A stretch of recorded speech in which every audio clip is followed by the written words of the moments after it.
बिस्मिल्लाहिर्रहमानिर्रहीम अस्सलाम वालेकुम। Welcome back to my YouTube channel technical tips. आज की छोटी सी वीडियो के अंदर हम बात करेंगे कि आप जो है यूट्यूब की हेल्पलाइन पे किस तरीके से बात कर सकते हैं और अपने कोई भी जैज़ वॉलेट का, जैज़ अकाउंट का या किसी भी किस्म की जो प्रॉब्लम है, आप किस तरीके से जो है अपने नुमाइंदे के साथ बात करके अपनी प्रॉब्लम को सॉल्व कर सकते हैं। तो सबसे पहले आपने जो है अपने मोबाइल स्क्रीन पे चले जाना है और वहाँ पे जाके आपने डायल करना है 4444, ठीक है।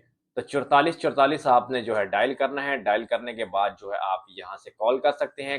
कॉल करने का जो है आपको तकरीबन 1.5 से 2 रुपए चार्जेस लिए जाएंगे और प्रॉपरली उसके अंदर आपको ऑप्शन बताए जाएंगे। अगर आप नुमाइंदे से बात करना चाहते हैं तो आप जो है जो ऑप्शन आपको बताया जाएगा वो आप ऑप्शन सेलेक्ट करके नुमाइंदे के साथ प्रॉपरली बात कर सकते हैं और अपनी प्रॉब्लम को सॉल्व कर सकते हैं। मिलते हैं किसी नई वीडियो में, तब तक दीजिए इजाजत। अल्लाह हाफिज।